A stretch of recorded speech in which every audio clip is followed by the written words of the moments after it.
Assalamualaikum warahmatullahi wabarakatuh. Alhamdulillahirabbil alamin. Puji syukur kita kepada Allah Subhanahu wa taala. Syukur yang tidak hanya diucapkan dalam lisan, tetapi juga diamalkan dengan perbuatan, dengan kita melaksanakan perintah-perintah Allah dan menjauhi larangannya. Kemudian kita memanfaatkan nikmat-nikmat Allah untuk kebaikan. Salawat dan salam kepada Nabi Muhammad SAW, manusia terbaik, tauladan kita semuanya, yang kelak kita akan meminta syafaat beliau dengan kita terus bersalawat kepadanya, dengan kita terus mengamalkan apa yang sudah Rasulullah SAW contohkan.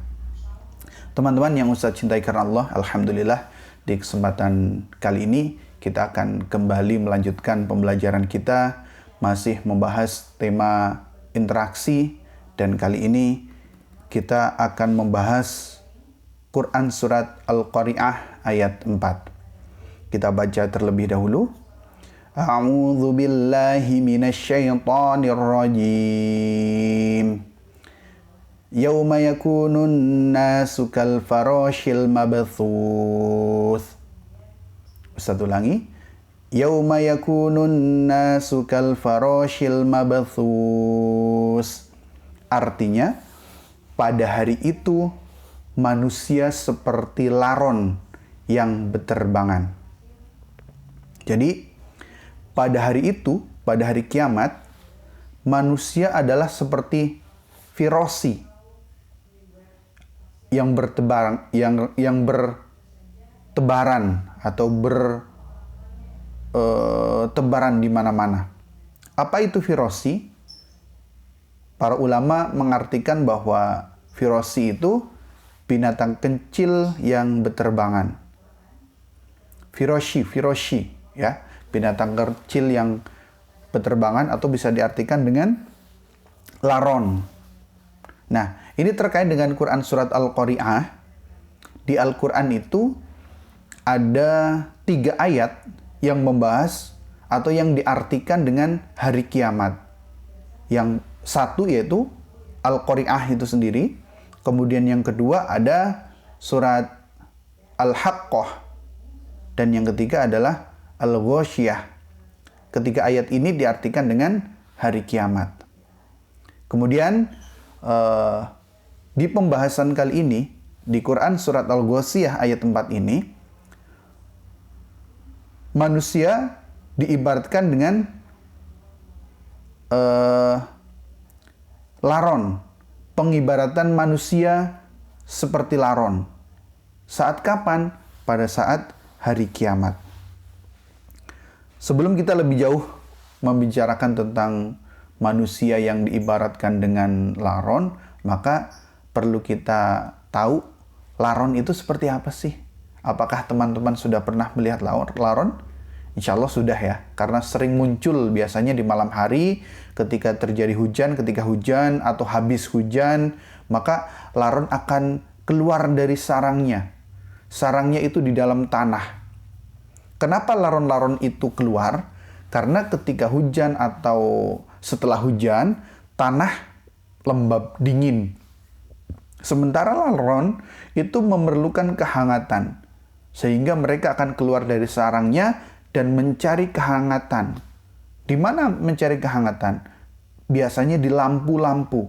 Ketika ada lampu, mereka akan mengejar lampu itu. Karena di sekitar lampu hangat.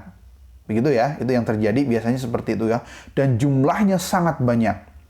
Biasanya saking banyaknya laron itu membuat rumah kita di bawah lampu itu akan menjadi kotor karena sayap-sayap mereka rontok, sayap-sayap mereka lepas, dan saking banyaknya saling bertabrakan, berterbangan, tidak tentu arah.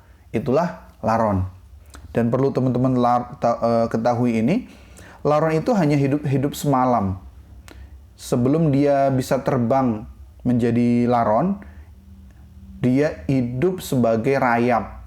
Jadi mereka hidup sebagai rayap tanpa sayap, kemudian mereka akan tumbuh menjadi laron, dan ketika hujan mereka akan keluar. Nah, laron ini ketika keluar itu, jika tidak menemukan pasangan, maka dia akan mati. Tetapi kalau menemukan pasangan, kemudian dia akan kembali ke tanah dan membuat koloni baru, membuat kumpulan baru. Mereka akan melahirkan banyak anak dan seterusnya. Itulah yang terjadi dengan laron. Kenapa manusia diibaratkan dengan laron? Karena kondisinya hampir sama, teman-teman. Tadi sudah disampaikan ya bahwa ketika laron berterbangan di bawah lampu, itu kan saking banyaknya, terbangnya tidak tentu arah, bisa jadi saling bertabrakan dan sebagainya. Itulah gambaran manusia ketika hari kiamat.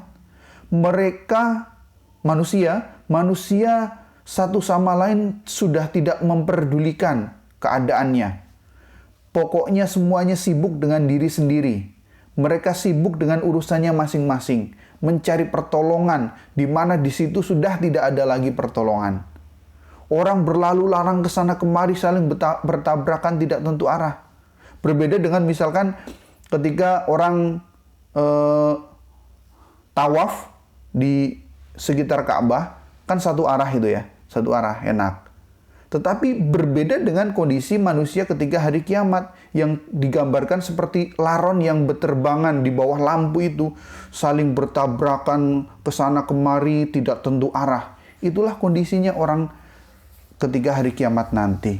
Jadi teman-teman, agar kita tergambar kondisi manusia ketika hari kiamat nanti itu seperti apa, maka Allah mengibaratkan manusia itu seperti laron ketika hari kiamat, yaitu berjalan tidak tentu arah, tidak tahu tujuannya mereka kemana, tidak tahu karena bingung mau mencari pertolongan kepada siapa, tidak tahu juga.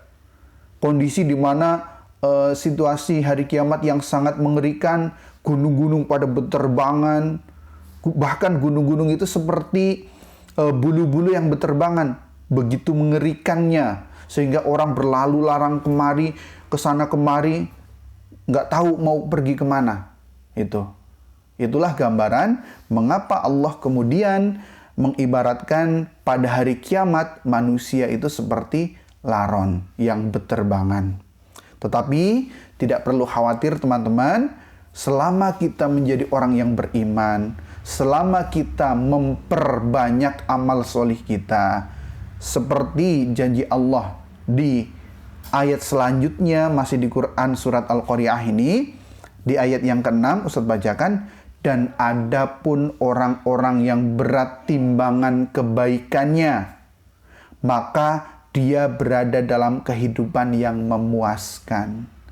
Jadi orang yang berat amal kebaikannya, mereka berada dalam kehidupan yang memuaskan. Memuaskan itu maksudnya kehidupan yang baik. Di ayat selanjutnya, dan adapun orang-orang yang ringan timbangannya, ringan timbangan kebaikannya, maka tempat kembalinya adalah neraka hawiyah. Itu yang perlu dikhawatirkan. Tetapi bagi orang-orang yang beriman, orang-orang yang amal kebaikannya berat, banyak, tidak perlu khawatir. Karena mereka berada di tempat yang memuaskan, kehidupan yang memuaskan. Jadi, selama kita masih hidup di dunia, selama kita masih punya waktu, selama kita masih diberi kesempatan oleh Allah untuk memperbanyak amal kebaikan kita, ayo kita manfaatkan sebaik-baiknya waktu kita untuk beramal solih sebanyak-banyaknya. Terlebih sekarang di bulan Ramadan, banyak-banyak amal solihnya, puasanya dikuatin, jangan sampai bolong, niat karena Allah. Sholat 5 waktunya, diusahakan 5 waktu di masjid terus, tepat waktu. Ditambah sholat sunnahnya, terawihnya jangan sampai terlewat. Walaupun mungkin capek, tetapi perlu diingat, ini adalah kesempatan buat saya untuk mencari kebaikan sebanyak-banyaknya. Agar apa? Agar kelak saya memiliki timbangan kebaikan yang berat. Supaya apa? Supaya mendapat kehidupan yang memuaskan. Jangan sampai menjadi orang yang menyesal kelak karena timbangan kebaikannya itu ringan. Kenapa bisa ringan? Karena ketika di dunia sedikit beramal soleh.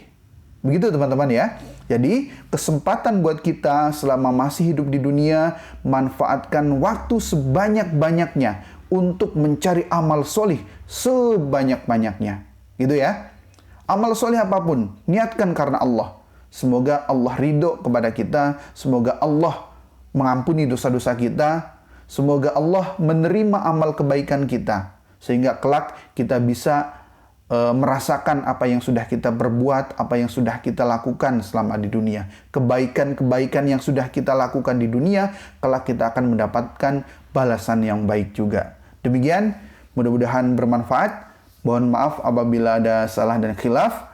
Billahi taufiq wal hidayah. Wassalamualaikum warahmatullahi wabarakatuh.